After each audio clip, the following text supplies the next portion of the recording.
झाकण पक्के लावा. लेखक बिंदू माधव नागेश भुरे. अभिवाचन जगदीश हिरेमठ. पहाटे लवकर उठायचं, स्नान देवपूजा वगैरे आटपून निवांत पेपर वाचत बसायचं हा नानांचा आवडता छंद.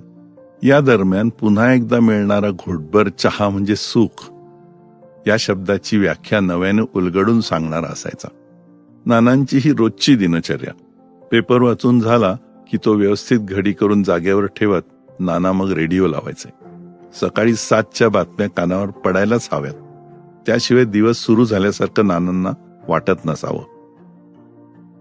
बातम्या संपल्या की मग भुले बिसरे गीत, जुनी गाणी लावायची आणि गाण्यांना मान डोलवत दाद देत हॉलमध्ये फेऱ्या मारायच्या.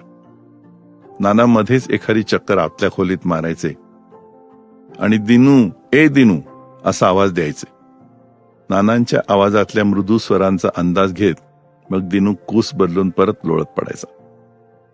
एखाद्या दिवशी जल्दी सोए जल्दी जागे वही दुनिया में सबसे आगे आणि त्याच्या जोडीला रोज नियमितपणे अभ्यास करावा म्हणजे परीक्षा काळात जागरण करायची वेळ येत नाही बर का दिनू, असा उपदेशाचा डोस सुद्धा असायचा. चाचणी, तिमाही, 6माहीचे परीक्षेचे निकाल लागले की मग प्रगती पुस्तकावर सही घेणे या प्रसंगाला दिनू सामोरं जाण्यासाठी मनाची तयारी करायचा. नानांच्या मूडचा अंदाज घेऊन दिनू हॉलमध्ये यायचा.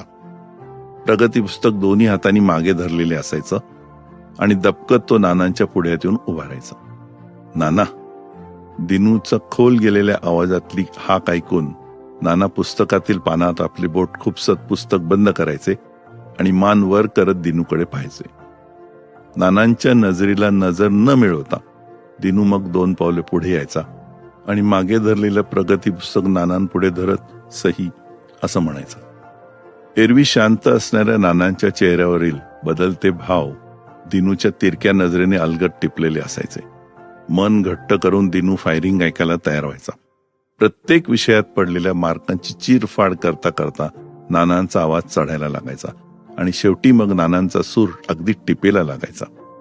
तापलेल्या वातावरणाचा अंदाज आल्यामुळे आई पदराला हात पुसत स्वयंपाकघरातून बाहेर आलेली असायची. नानांचं रागवणं सुरू असताना निमूटपणे मान खाली करून उभे असलेल्या दिनूला मनातून खूप वाईट वाटायचं.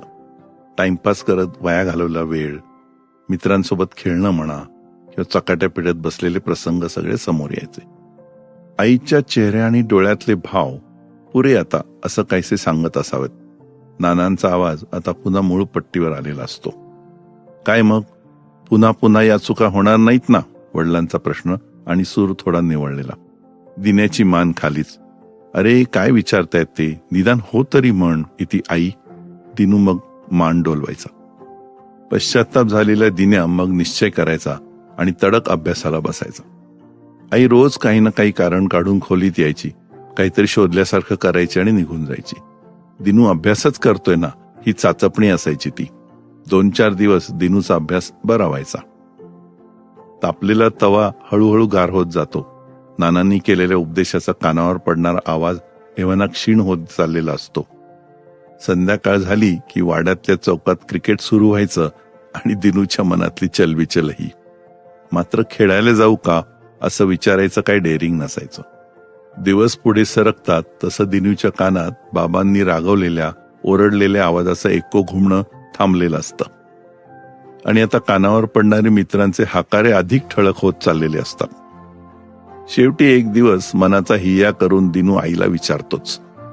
आताशे दिनू अभ्यास करतोय तर जाऊ दे थोडा वेळ या विचारात आई बरं म्हणते आणि थोडाच वेळ असं बजावायलाही विसरत नाही. पुढच्या परीक्षेनंतर पुन्हा तोच सीन घरात रंगायचा.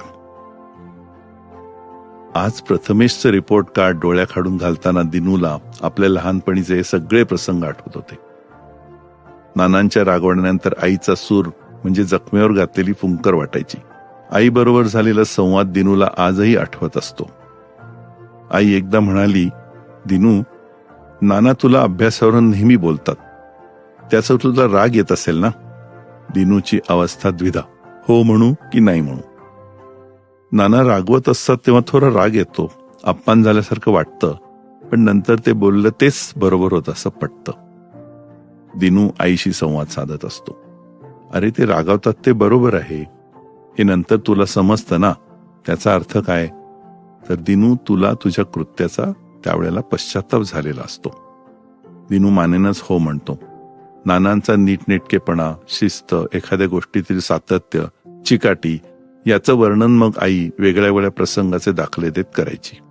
त्यांच्यासारखं दिनूनी व्हावं, त्यांच्या पावलावर पाऊल टाकत दिनूनी आयुष्याची वाटचाल करावी, हा तिचा उद्देश असायचा.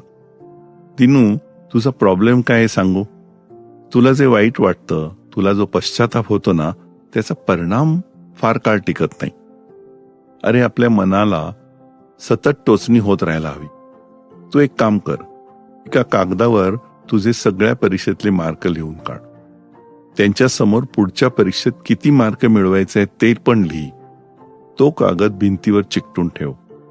जाता येता अगदी झोपेत सुद्धा समोर ते दिसायला हवे.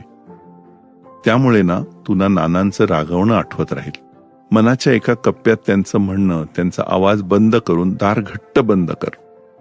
म्हणजे तुला त्यांची शिकवण कधीच विसरायला होणार नाही. बाटलीत पेट्रोल नुसतं भरून ठेवलं तर ते काही काळानं उडून जातं ना. तुझ्या पश्चातापाचं नेमकं तसंच होतंय.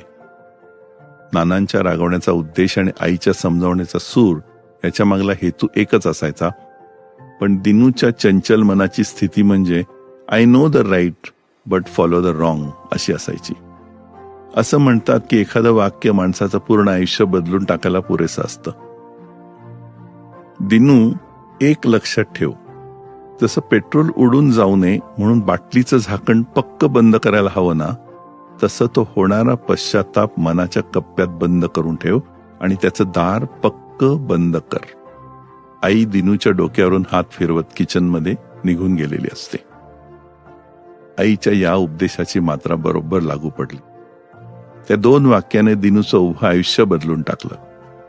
ती शिकवण पुढच्या पिढीला द्यावी आणि त्यांच्याही आयुष्याला निर्णायक वळण लागावं, हाच विचार प्रथमेशचं रिपोर्ट कार्ड पाहताना दिनूच्या मनात घोळत होता.